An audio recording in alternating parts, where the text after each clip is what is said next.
Everybody, Glenn Hausman here reporting from the bowels of New York City with Brian Quinn, Chief Development Officer of Sonesta. I'd like to thank our friends ZEL Capital Partners. You know them, the sales leaseback guys. Turn your real estate into opportunity, ZELCapitalPartners.com. Speaking of opportunity, not one, not two, three new brands here at the NYU Conf. Look, Glenn, you know what? In New York, it's where you solve all the world's problems, so we figured we'd make some news while we're here. So really excited to announce Sonesta launching two soft brands, Classico, a Sonesta collection, and Mod, a Sonesta collection.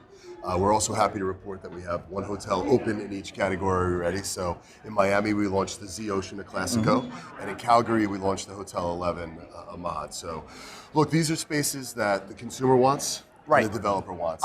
Exactly. So let's just fill you folks in over there. Soft brands have been taking off since they first started about 15 years ago, and now I think they're more meaningful than ever to both franchisor portfolios and ownership portfolios because they really sit in that sweet spot with the independent mindset, but gives yourself the structure of a franchise organization that'll deliver profits. Absolutely. I mean, it's an absolute reaction to the consumer wanting a more curated experience during their stay. But the confidence of some sort of name associated with it, right? You still have to have the good housekeeping seal, and you still have to have the commercial engine, right? So both of those allow us to deliver that.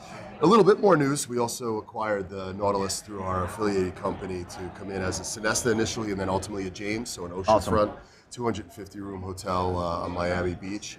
And we opened our first Sonesta Essential. I think we chatted about that a little bit. We launched Sonesta Essential. It's been a year now, right? You debuted the James acquisition right around then, Benjamin, right at this event, right? Yes, absolutely. We that was also just, I think being an owner and an operator and having the parent company and the affiliated businesses that we're in allow us to do some things differently, right? We get to bring an owner's lens to franchising, but more importantly, we needed distribution in New York, so one of our affiliated companies bought the four hotels here, helped us launch it. We re-engaged with our group in Central and South America. They told us you need a marquee asset in Miami. Through our affiliated company, we were able to bring the asset in Miami. So I think, part of our DNA is to be fast, friendly, and flexible, and each of these steps continue to show that we're bringing that DNA to life, and we're living the experience that way. So. Well, it seems like you guys are stepping out of the shadows into mainstream hospitality. Sonesta, before we go, I got to ask your opinion on the vibe over here. I've been hearing a lot of apprehension, things are amazing, things are absolutely horrible. It seems all over the map. I guess it depends on each individual owner's portfolio. Yes. How are you feeling generally speaking about the ability for you guys to close deals and the industry in general to get deals done? Well, we closed the deal on June 1st on our way in here, so that's always a good sense of what's going on. But I think I will not give you cautiously optimistic because I hate that. And I'm not going to ask you what inning of the cycle we're in. Yeah, right. But I do believe we are in a unique spot.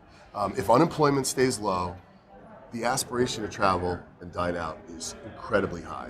And yes, there's a little, you see the CEO of Macy's saying that they've had a reduction in purchases. And and it all went because they believe the money's being spent on dining out and travel. Right. And we know that it is. And they also have fundamentally a lot of other problems issues. As well. No, but I think it's interesting that even in other businesses, they're seeing the demand for experiences and recognition that disposable income is being used for travel.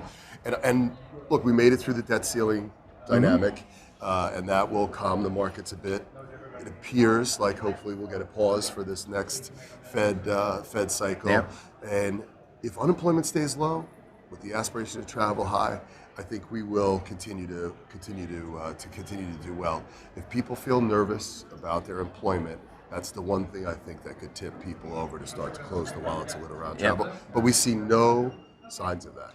On the development side, though, it is a little bit tougher, right? Well, that has to do with more the ability to get money, what that money costs, and whether or not the actual deal is going to pencil out with rising construction costs. And we didn't need interest rate. We didn't need the debt crisis on top of the interest rate piece, because that really locks up CMBS, which is an important, part of the ability for the single operators to be able to get money. And then I think the regional banks also, that noise in that space is not super helpful, but deals are continue to happen. And I've heard a few things being put on pause, but nobody canceling projects, right? So I think everyone expects, after we get through the summer, that the lending environment will improve. All right, I like it. You heard it here first. Brian Quinn knows what's going on. I'm Glenn Hausman, ZEL Capital Partners. Check him out. Thank you so much. See you next time. Thank you very much. Have a great day.